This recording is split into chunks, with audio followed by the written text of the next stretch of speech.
Hello, welcome to Litmas Day 4, 10:30, 10:45 at night on Litmas Day 4. I'm the worst. I have an excuse, I think, maybe. It's not really an excuse, but it's my mom's birthday today, and after work, I had to quickly go get her a last-minute birthday gift because I'm awful. And then I went out to dinner with my family. We went to a fish market, which was nice. I don't eat fish, but I had an artichoke and some other stuff. It was great. And now I'm here. I just got home. It's freezing. I threw on this t-shirt and some sweats. I have this blanket and it's really quiet and creepy, but it's fine. So today what we're supposed to do is talk about a favorite novel. And as you all know, Meg, Steve Alton, I don't really want to talk about that today because I feel that it's just repetitive. I have a review. I will link that down below if you're interested. So what I decided to do instead was to talk about all of my favorite books growing up, really, that I loved at one point or another, and they stuck with me, and they're not necessarily my favorites anymore overall, but at the time, I loved them. So let's start and try to be fast about it because I'm tired. First, a book from when I was really young. As a kid, I always wanted to visit my father's work.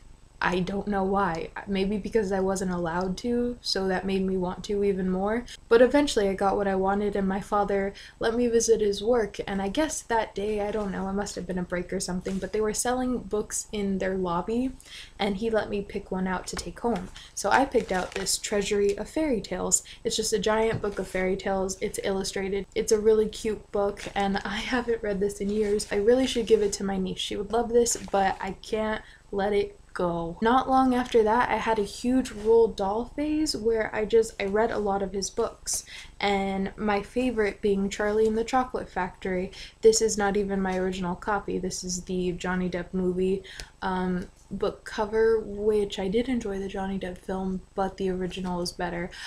This is just in terrible condition. I've read the crap out of this book. This is how most of my favorite books look like.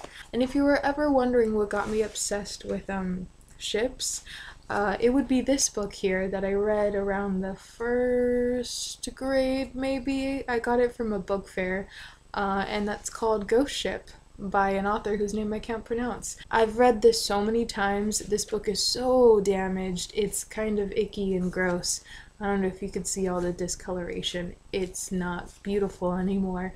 But I loved this book so much. This was always in my backpack. I took it with me everywhere. I would love a brand new copy, but this is just so sentimental to me. I'm not ever letting it go. And then we have the first book that really broke my heart and shattered it into a million pieces, and that was Bridge to Terabithia.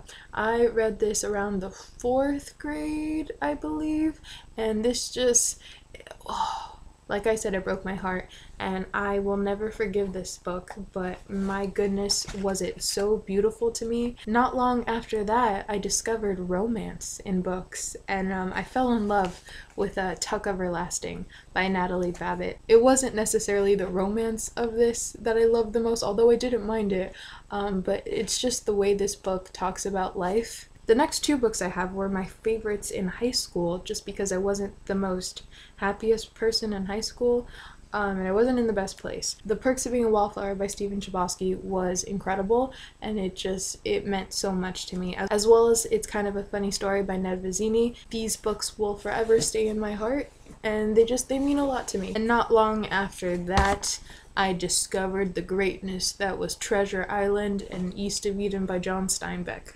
John Steinbeck, my goodness. Wonderful, wonderful. Read them now. And the last couple of books I will mention because I can't help it. Meg, here we go. Meg, Steve Alton. I discovered it when I was 11.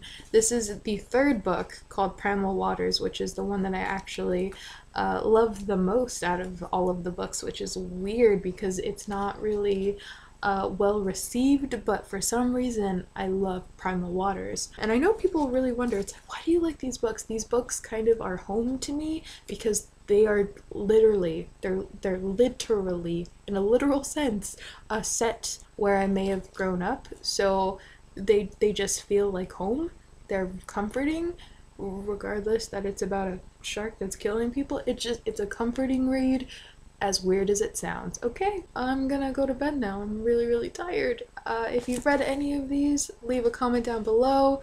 I hope you guys are doing well, and I hope you're having a great time with Litmas, even though I haven't really watched that many videos today or yesterday because failing. But tomorrow is my free day, and you betcha I'm catching up. And tomorrow's haiku, and I have a plan for tomorrow, which is, I don't know if Adrian's gonna like it. He might get mad. It's fine though. You guys have a great day or night wherever you are, and I will see you in another video soon. Okay, goodbye.